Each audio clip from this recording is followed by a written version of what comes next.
خوفناک سفر، ڈر، خوف اور سسپنس پر مبنی کہانی۔ شانی اور مانی دو دوست تھے۔ شانی کو سرکاری محکمے سے تار آیا تھا کہ تمہاری نوکری پکی ہو چکی ہے، لہٰذا ڈاک خانے میں ایک پرانا گاؤں ہے، وہاں جا کر ڈیوٹی کا چارج سنبھالو اور خط میں ایڈریس لکھا ہے، وہاں جلد از جلد پہنچ جاؤ۔ شام کا وقت تھا۔ شانی گھر سے نکلا اور نزدیک ہوٹل سے چائے پی کر ٹیلی فون بوتھ پر گیا اور اپنے دوست مانی کا نمبر ڈائل کیا اور بتایا کہ کل صبح 4 بجے تیار رہے، سفر پر نکلنا ہے۔ سخت سردیوں کے دن تھے۔ شانی جلدی جلدی گھر پہنچا اور اپنا سوٹ کیس تیار کیا اور سو گیا۔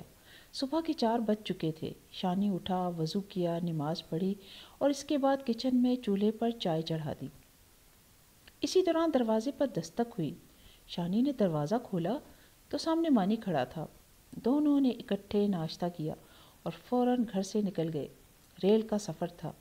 تقریباً 8 گھنٹے بعد ریل اسٹیشن پر رکی اور شانی اور مانی ریل گاڑی سے اترے۔ وہاں پر لوگوں سے شانی نے خط کا ایڈریس معلوم کیا تو لوگوں نے کہا یہ والا گاؤں 2 گاؤں کے بعد آتا ہے اور راستہ کافی مشکل اور کچا ہے، وہاں گاڑی نہیں جا سکتی، البتہ 2 گاؤں جو وہاں تانگے پر سفر ہو سکتا ہے اور اس کے بعد پیدل ہی سفر کرنا ہے، وہاں یہ سرکاری عمارت ہے۔ شانی اور مانی جلد تانگے پر بیٹھ گئے اور روانہ ہو گئے۔ تانگا چلانے والا بابا بوڑھا تھا اور تقریباً 80 سال سے اوپر کا تھا۔ اس نے کہا، شہری بابو یہاں کیسے آنا ہوا؟ یہ تو کافی پرانے علاقے ہیں اور یہاں کوئی پوسٹنگ پر نہیں آتا۔ مانی نے پوچھا، کیوں بابا جی، لوگ کیوں نہیں آتے؟ بابا جی نے بتایا، جہاں بابو جی کی ڈیوٹی لگی ہے اس سے آگے ایک خوفناک گاؤں ہے، وہاں سے کوئی نہیں گزر سکتا، یا تو صبح اس کی لاش ملتی ہے یا پاگل ہو جاتا ہے۔ مانی یہ سن کر ڈر گیا۔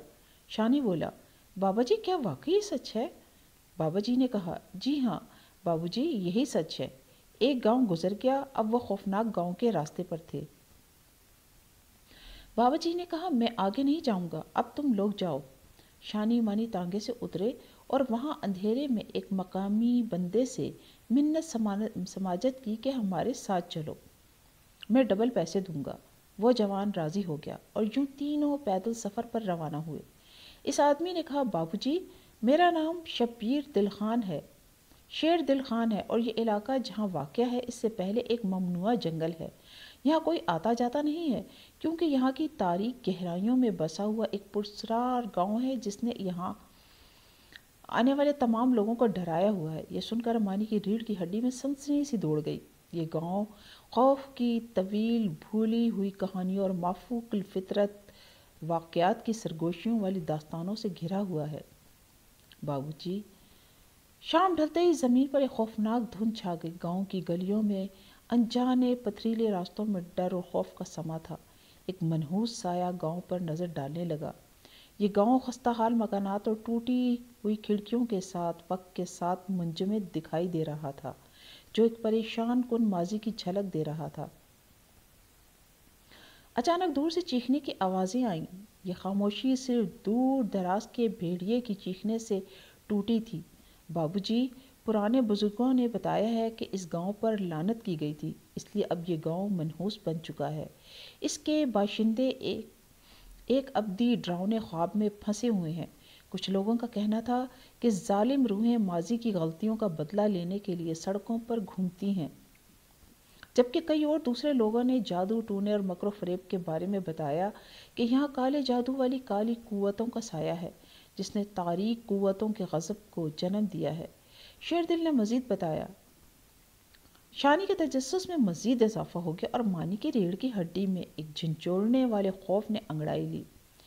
بابو جی، یہاں گاؤں کے کچھ بہادر نوجوان تھے جو اس منحوس گاؤں کے رازوں سے پردہ اٹھانے پر مجبور تھے، لیکن وہ جتنا آگے بڑھتے گئے اتنا ہی زیادہ دہشت ان کے دلوں کو اپنے لپیٹ میں لے لیتی۔ معصوم متلاشی اسرار کے جال میں الجھ گئے اور کئی جوان تو مر گئے اور کئی پاگل ہو گئے۔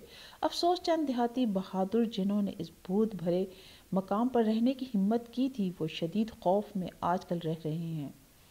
اچانک شانی کو دیواروں پر کچھ نظر آیا۔ دیواروں پر سائے بظاہر زندہ دکھائی دے رہے تھے، جیسے وہی سائے ہواؤں میں ان کی ہر حرکت کا مذاق اڑاتے ہوئے سرگوشیاں کر رہے ہوں۔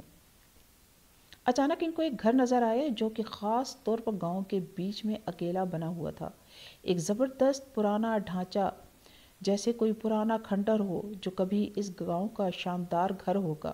بابوجی، لوگ کہتے ہیں کہ یہ گھر ایک بزرگ کا تھا اور اس بزرگ عامل نے علم حرام کے حصول میں تاریک روحوں سے معاہدے کیے اور ناقابل بیان مخلوق کو طلب کیا، جبکہ کئی احمقوں نے یہ دعویٰ بھی کیا کہ انہوں نے ان ٹوٹی ہوئی کھڑکیوں سے موم بتی کی روشنی میں اس طرح دیکھا ہے جیسے بزرگ وہاں چہل قدمی کر رہے ہوں، اور اس بزرگ عامل کی موجودگی میں ابھی تک محسوس ہوتی ہے۔ شیردل نے بتایا، گاؤں کے آس پاس کی زمین اور پورا ماحول اپنے اندر کے اندھیرے کی عکس بندی کر رہی تھی۔ مڑے ہوئے درختوں کی شاخوں کے ساتھ کوئی سکون یا اطمینان محسوس نہیں ہو رہا تھا۔ ڈر اور خوف کے وسوسے ہوا کے ساتھ اڑ رہے تھے اور ٹھنڈی ہوائیں چل رہی تھیں۔ ڈر کا سما تھا کہ جس سے سخت ترین روحیں بھی کانپ اٹھتی تھیں۔ قدیم قبرستان کے ڈھلنے والے قبروں کے پتھروں اور کتبوں نے بے چین روحوں اور ممنوعہ رسومات کے خوفناک نظاروں کو جیسے خود دیکھا ہو۔ پھر بھی خوف اور مایوسی کے درمیان امید کی ایک جھلک باقی تھی، کیونکہ شانی اور اس جیسے بہادر لوگ تھے جو یقین رکھتے تھے کہ گاؤں کی اس نحوست کو ختم کرنے اور کالی طاقتوں کی گہرائیوں میں چھپی اس لعنت کو توڑنے اور اس گاؤں اور اس کے باشندوں دونوں کو اندھیروں کے چنگل سے آزاد کرنے کے لیے روشنی کی امید موجود ہے۔ مگر ابھی یہ تین بہادر چند جوان اپنے گہرے خوف کا سامنا کرتے ہوئے اور گاؤں کے اس گھمبیر اور خفیہ رازوں سے پردہ اٹھاتے ہوئے ایک خوفناک راستے پر چل پڑے۔ یہی تین جوان جرأت مند نکلے جو نامعلوم طاقتوں کا مقابلہ کرنے کے لیے حقیقی معنوں میں تیار تھے۔ گاؤں پر چھائے ہوئے سائے کا پردہ اٹھانے کا موقع آج ان کو قسمت سے ملا تھا۔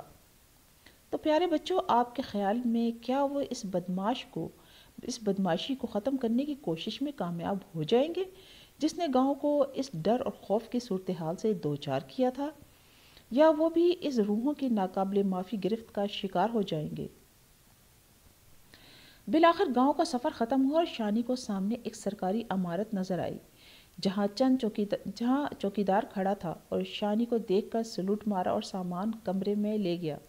شانی نے اپنے ساتھ آنے والے بہادر جوان شیردل خان کو روک لیا اور کہا کہ رات یہیں گزارو، کل چلے جانا۔ اس طرح تینوں بہادر سو گئے اور صبح شانی نے قریبی مسجد کے امام سے رابطہ کیا اور گاؤں کے بزرگ لوگوں کو لے جا کر اس خوفناک جگہ پر قرآن خوانی کروائی، راستوں سے تمام رکاوٹیں ہٹائیں اور وہاں کی ویران مسجدوں کی صفائی کروائی، اور سب مسجدوں میں اذانیں دی گئیں اور پورا گاؤں اللہ اکبر کے نام سے گونج اٹھا۔